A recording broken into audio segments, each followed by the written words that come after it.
হরে Krishna. Hello viewers, অনুরাধারাই কিচেনে আপনাদের সবাইকে স্বাগতম। চলে এলাম শোলা কচুর 2 রকমের ভাজি রেসিপি নিয়ে। তবে চলুন রেসিপিটি দেখে নেওয়া যাক। এখানে আমি শোলা কচু নিয়ে নিয়েছি, আর এই উপরের যে চোষাটা সেটা আমি ছিলে নেব।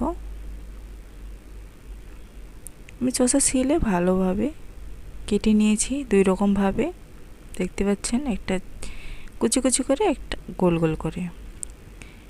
এই গোল গোল করে কেটে রাখা কচুগুলোর উপরে এখন আমি দিয়ে দেব 2 চামচ পরিমাণে বেসন, পরিমাণ মতো লবণ, পরিমাণ মতো হলুদ গুঁড়ো, আর দিয়ে দেবো 1/2 চা চামচ পরিমাণে মরিচের গুঁড়ো, 1/2 চা চামচ পরিমাণে ভাজা জিরে গুঁড়ো। এখন একটু সামান্য পরিমাণে জল দিয়ে ভালোভাবে বেসনটা কচুর সঙ্গে আমি মেখে নেব।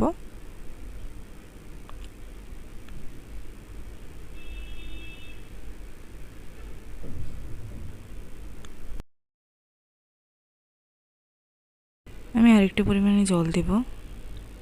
এভাবে করে কচুর সঙ্গে বেসনটা আমি ভালোভাবে মাখিয়ে নেব।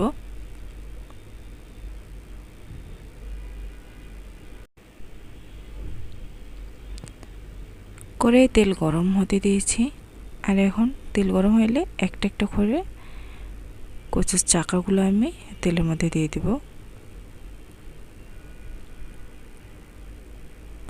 সবগুলো আমি দিয়ে দেব।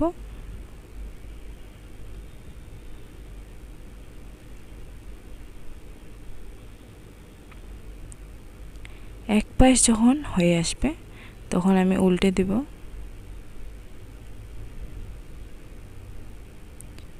কড়াইটা একটু ঘুরিয়ে তেলটা চারপাশে দিয়ে দিচ্ছি, তাহলে করে সবার গায়ে তেলটা লাগবে। এভাবে করে আমি সবগুলো কচুর চাকাগুলো উল্টে দেব।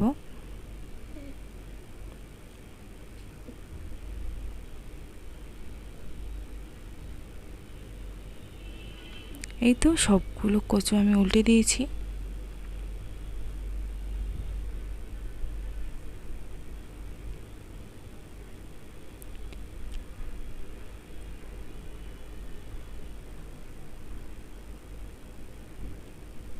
এভাবে করে উল্টে পাল্টে আমি সবগুলো কচুর চাকা আমি ভেজে নেব।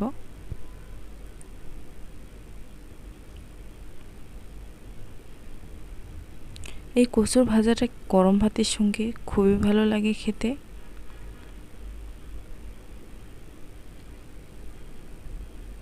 দেখতে পাচ্ছেন কতটা সুন্দর দেখা যাচ্ছে।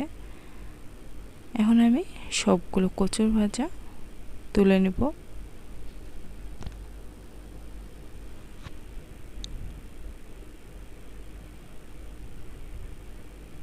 এখন এই তেলে আমি 2টি শুকনো মরিচ দিয়ে দেব, একটা দিয়ে দেব তেজপাতা, 1/2 চা চামচ দিয়ে দেব পাঁচফোড়ন, আগে থেকে কুচি করে কেটে রাখা কচুগুলো এর মধ্যে দিয়ে দেব। পরিমাণ মতো দিয়ে দেব লবণ, পরিমাণ মতো দিয়ে দেব হলুদ গুঁড়ো। আর ভালোভাবে নাড়াচাড়া করে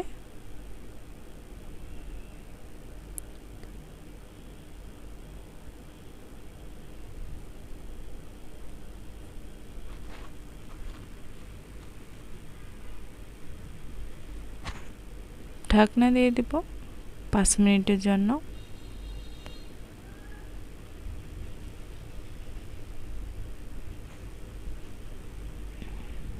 এই তো 5 মিনিট পরে দেখতে পাচ্ছেন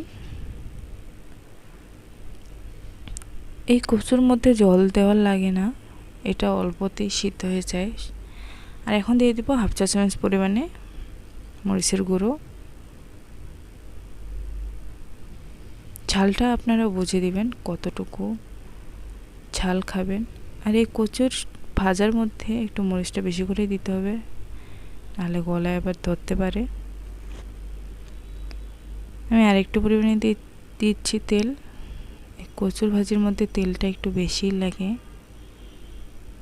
নাহলে ভাজা যেতে চায় না। এভাবে করে আমি আবারও দিয়ে দিলাম ভাজা জিরে গুঁড়ো 1/2 চা চামচ পরিমাণে। জিরা গুঁড়োটা দিলে খেতে ভালো লাগে। আমি এভাবে নেড়ে চেড়ে আবারও 5 মিনিটের মতো কচুটা ভেজে নেব।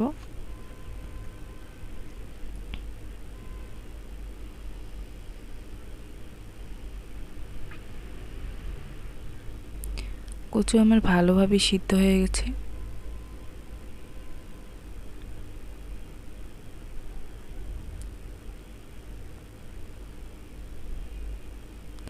দেখতে পাচ্ছেন কতটা সুন্দর দেখা যাচ্ছে, আর খেতেও খুব ভালো লাগে কচু ভাজি। এখন আমি নামিয়ে নেব।